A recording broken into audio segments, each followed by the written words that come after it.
I'm going to be doing the passage in Luke 8:26-39. It's a really interesting passage that's made me curious. I think my whole life, or ever since I've read it. But thankfully, I had an opportunity to do a little digging and kind of try to find out and understand some of the things about it that have made me curious all these years. So I hope we can learn together, and I look forward to it. So anyway, I'm gonna go ahead and just jump into reading it, and then we'll talk a little bit more about some context, get into I think the biggest points that I think need to be, or that are meant to be expressed in it, and then also put some questions in there to get you guys talking and discussing in your groups. Okay, so we are, again, Luke 8, verse 26. If you guys want to follow along, I'm reading from the NIV. They sailed to the region of the Gerasenes. Gerasenes? Yeah, anyway. That word. Which is across the lake from Galilee. When Jesus stepped ashore, he was met by a demon-possessed man from the town. For a long time, this man had not worn clothes or lived in a house, but had lived in the tombs. When he saw Jesus, he cried out and fell at his feet, shouting at the top of his voice, "What do you want with me, Jesus, Son of the Most High? I beg you, don't torture me." For Jesus had commanded the impure spirit to come out of the man. Many times it had seized him, and though he was chained hand and foot and kept under guard, he had broken his chains and had been driven by the demon into solitary places. Jesus asked him, "What is your name?" "Legion," he replied, because many demons had gone into him, and they begged Jesus repeatedly not to order them to go into the abyss. A large herd of pigs was feeding there on the hillside. The demons begged Jesus to let them go into the pigs, and he gave them permission. When the demons came out of the man, they went into the pigs, and the herd rushed down the steep banks into the lake and was drowned. When those tending the pigs saw what had happened, they ran off and reported this in the town and countryside, and the people went out to see what had happened. When they came to Jesus, they found the man from whom the demons had gone out, sitting at Jesus' feet, dressed and in his right mind, and they were afraid. Those who had seen it told the people how the demon-possessed man had been cured. Then all the people of the region of Gerasenes asked Jesus to leave them because they were overcome with fear. So he got into the boat and left. The man from whom the demons had gone out begged to go with him, but Jesus sent him away, saying, "Return home and tell how much God has done for you." So the man went away and told all over town how much Jesus had done for him. We had just read or heard last week, I guess at this point it's been a few weeks, about Jesus calming the storm. And so in this week we hear about Jesus healing or exorcising demons out of a man.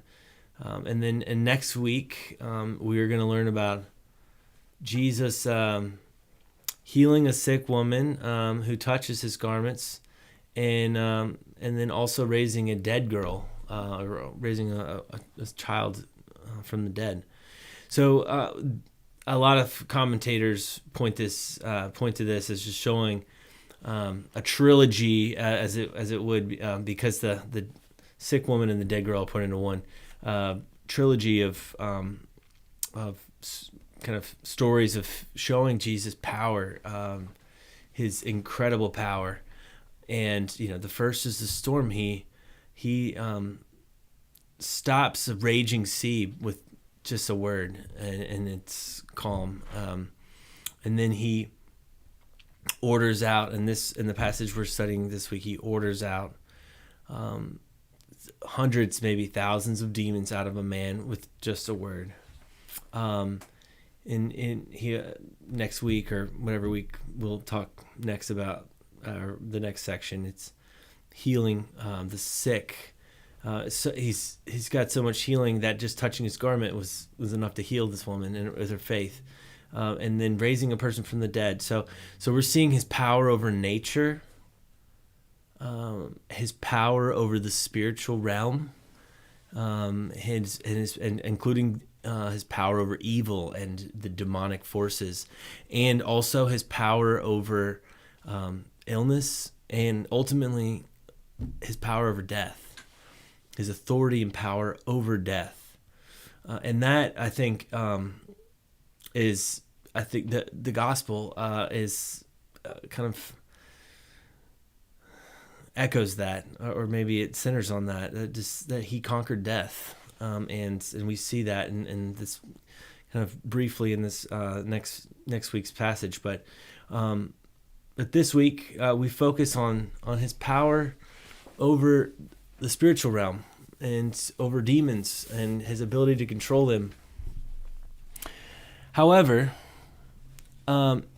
he does not show power or authority over something in this passage. So I want you guys to take a moment and to pause it and talk about where he does not show his authority. Where is his authority not shown, or his power over something? I hope I'm not being confusing when I say that, but he shows his power over many things, but there's something in this passage where he chooses not to dominate or show his force or control over. So take a moment, and I'll let you guys converse over it, and then we'll touch back and touch base or something like that. Okay. All right. Unpause. So the main thing that he showed, that I saw, that I think is really probably the most important piece, or maybe at least one of the most important pieces in this passage, is that he doesn't force the will of the people who reject him, and that there's something just very incredible about that. A man, God in man. The power that he had is indescribable, incomprehensible, and yet when people told him to go away, he went away. I think there's a lot to be said there, and I think that's really what I want this passage to, like, us to focus on for the most part with this passage. But I do want to go through and just talk about some of the incredible things that we also see in this passage, and hopefully kind of relate them back to this ultimate, or what I think is, kind of the theme or point of this is that, outside of him showing his power, is that he doesn't control our wills, and it's up to us to choose to follow him, to choose to believe him and follow him. And if we don't, then he won't resist. He will turn away. And I think that's a sobering, kind of powerful thought. So, but on the bright side, we see this man, this person who is just absolutely, tormented by countless demons. He says his name is Legion, and so a legion, the word came from Roman regiment of 6,000. So that's a lot of demons. Even if it's not quite to that number, we're talking, just hundreds of thousands of demons in this one person, causing him so much anguish, in which he is ripping, his clothes off and naked and he's homeless. He's living among the graves. He's an outcast of society. He can't be controlled. And yet Jesus, these demons, they see Jesus and they fall at his knees and recognize his power and their total submission to him. So I think that is just, incredible.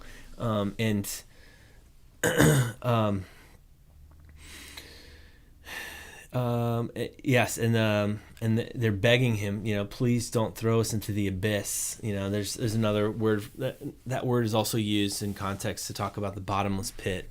So essentially hell. They don't want to go to hell yet, and they're begging Jesus. For some reason, Jesus he chooses not to, and I think that's the odd part that I think always kind of sparked my interest that I had mentioned before when I was younger and reading about this. Is these pigs, also 2,000 of them that he allows them. I don't know if the passage says it here. This passage is also in the other 3 synoptic gospels, so Matthew and Mark as well. It's not in John, but John's kind of its own kind of unique book. But I can't remember if it says anything about the 2,000. But if not, it does it in another one. So we're talking 2,000 pigs that Jesus allows these demons to enter, and they go off and run into a lake and die. So I'm curious. This is one that I just want you guys, just for fun, just to see what you guys think. And if there's any Bible nerds out there who maybe have read up on this, I'd say just don't answer quite yet and let everybody kind of brainstorm for a minute. So take a moment and think about why did he do this? What's up with the pigs? Okay. All right. Take a moment. Okay. And we're back. So the pigs, there's a lot of debate, but I think that the most convincing to me is that this region that they went to was a mixture of Jewish and Gentile, and that very likely these pigs were pigs owned by Jewish people. And as we know in the Mosaic laws, that pork and pig, pigs were considered unclean. And so there was, there was rules against it, right? The weird thing is I think we don't see Jesus destroying things a lot. There's the only really other thing that I know of is the fig tree, this fig tree that he curses. But other than that one thing, he doesn't go around, destroying things that he thinks are, I don't know. It's just you don't see a lot of destruction from him, but to do this seemed kind of destructive, kind of. Maybe in some, especially for those, the PETA folks, they may say, how much unnecessary death? That's so terrible, and then maybe there's a point to it. But I think that if we get too down in the weeds about that, we're losing the point. But I think that the big point is that there was these pig farmers were not just poor, trying to get by, had a pig because they couldn't, find enough, couldn't get their hands on a sheep. These guys had 2,000 pigs. That was big business. I mean, that is probably, this person was probably, or people were some of the wealthiest people of the town. And I think that is the key to understanding these 2 different responses to Jesus, and the 2 responses that we can have to Jesus. And so we see this man who, for one thing, the passage doesn't say this, and I'm taking a little liberty here, but I don't think if I'm wrong, it wouldn't be. I don't think it would be like a heretic by saying this, but when Jesus lands at the lake, he is met by the demon-possessed man from town. Now, then it goes back and forth. The demon's kind of speaking through the man and stuff. So we don't know, why did that demon-possessed man show up there where Jesus was? Why didn't he just run away at the sight of him? Why did he go there? And my theory or my thought is that, the man had, at least at moments, had an awareness of himself and the torment that he was under, and he brought himself to the feet of Jesus. He cried out and fell at his feet. And what does he tell Jesus? To go away? Even the demonic force within him, regardless of it's that or him, it doesn't say to go. He doesn't tell him to go away. He just says, "Don't torture me."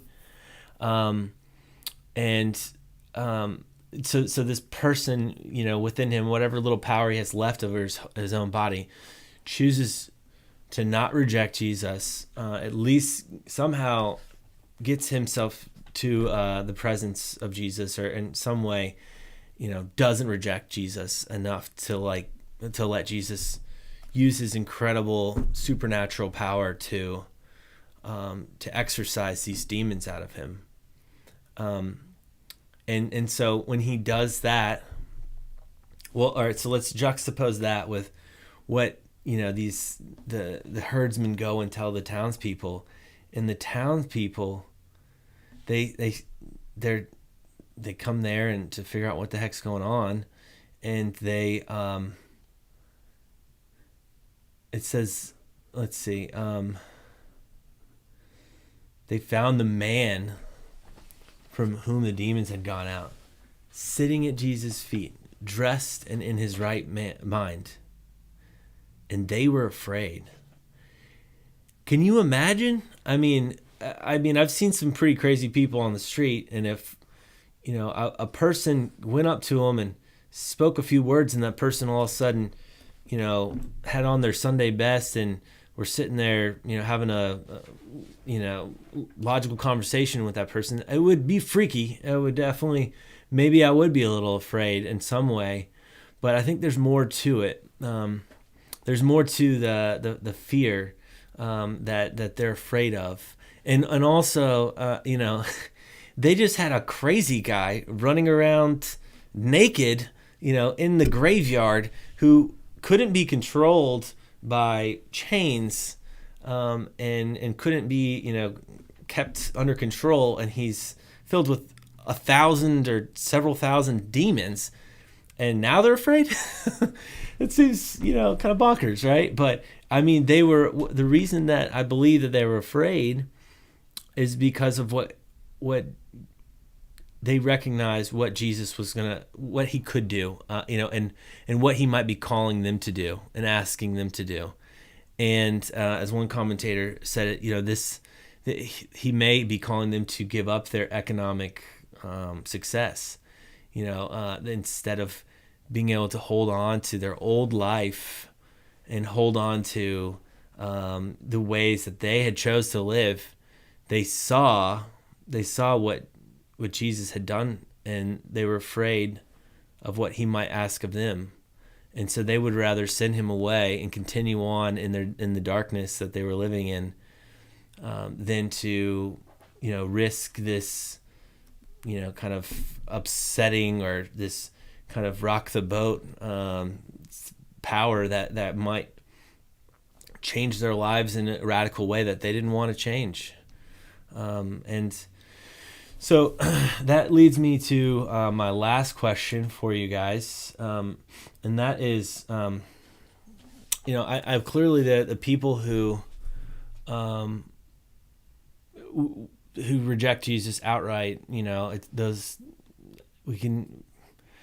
I would say that's probably none of you, or at least the vast majority of you. That's not you, because you're sitting here watching this sermon and you're at church right now. So.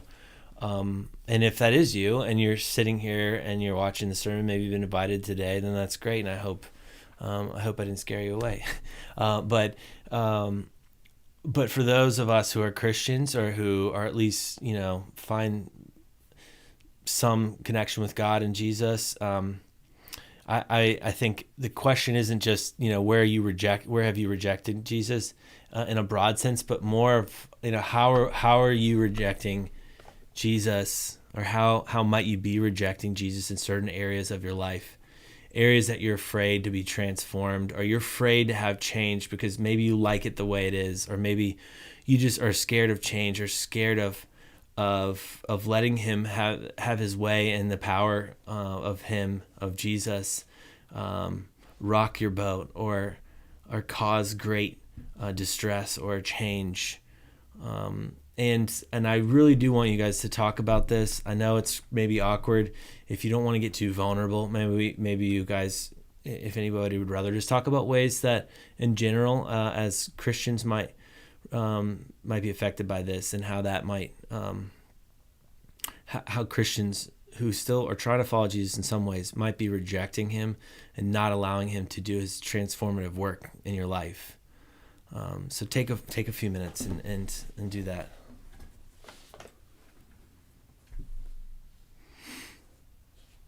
Okay. Well, I hope that you guys talked about some stuff, some important stuff, maybe some deep stuff. I did just want to point out that one thing is, as we live in an area that's so in the clutches of the demonic addiction, drug addiction especially. I wanted to point out that that these people, this demon that controlled this man, when the people tried to control him, he broke those chains, and yet he was enslaved. He was enslaved, but no man-made efforts or no human effort could control that enslavement, if that makes sense. So no human effort could control the demonic force, the control over him, and only when Jesus spoke, and he went to Jesus, and Jesus spoke to him and spoke into him, did that man become freed, and truly back in control of his life. And so I just wanted to kind of share that with you, and for those of us who are have family or friends with suffering with those things, it's more than just a rehab program, or pulling themselves up by their bootstraps. It's all about Jesus' power over them, and only when they let them in, and only when we let him in, can he really transform us, and change us. So I'll just quickly pray. Lord, thank you for this time. Thank you for your word. Thank you that you are more powerful than demons, and you are more powerful than nature and our human nature. You are more powerful than Satan and evil, and that you conquered all of them, and you conquered death, and you offer us a way to salvation and freedom through you, by putting our faith in you and following you. And I pray that we all would follow you wholeheartedly, and commit our lives completely unto you, Lord. In Jesus' name we pray. Amen. All right. Well, thank you very much.